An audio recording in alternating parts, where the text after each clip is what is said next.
Indonesia diketahui memiliki berbagai kisah unik penuh mitos, seperti halnya beberapa cerita legenda rakyat.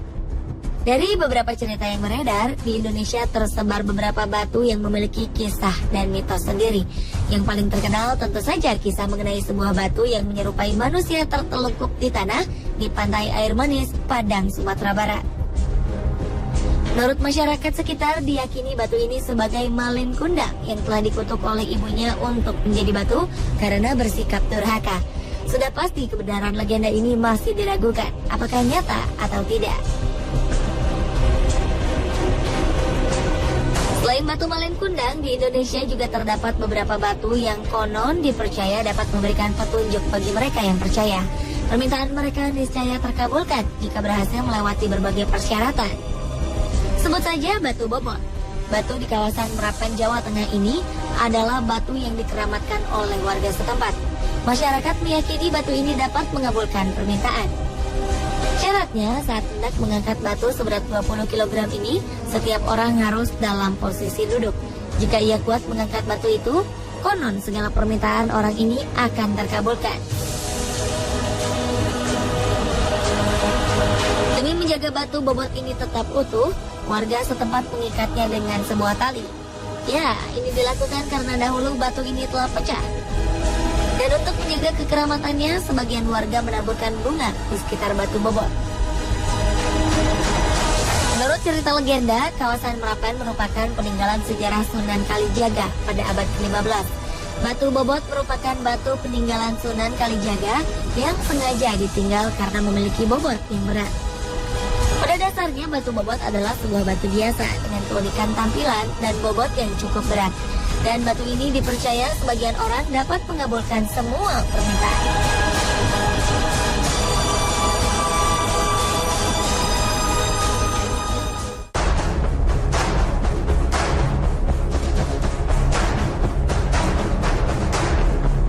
Sementara di Batu Sangkar, Sumatera Barat, selama ini terkenal dengan keindahan alamnya dan mempesona.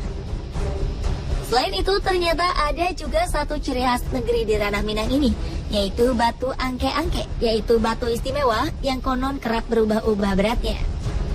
Batu angke-angke ini berada di sebuah rumah gadang keturunan Datua Bandarokayo di Nagari Tanjuang, Kecamatan Sunggayang, Kabupaten Tanah Datar, Batu Sangkar.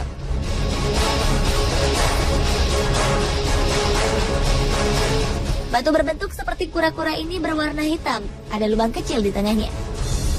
Selain itu, terdapat tulisan lafaz Allah dan Muhammad di permukaannya yang berwarna tembaga. Masyarakat Sunggayang menyebut batu ini dengan nama batu angke-angke. Kabarnya batu ini dipercaya oleh masyarakat sekitar memiliki kekuatan gaib yang mampu meramal nasib seseorang.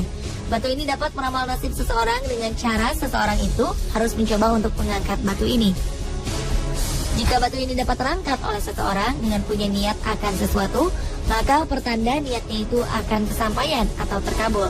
Namun sebaliknya, jika seseorang tersebut tidak dapat mengangkat batu ini, maka niat atau maksudnya tidak akan terkabul.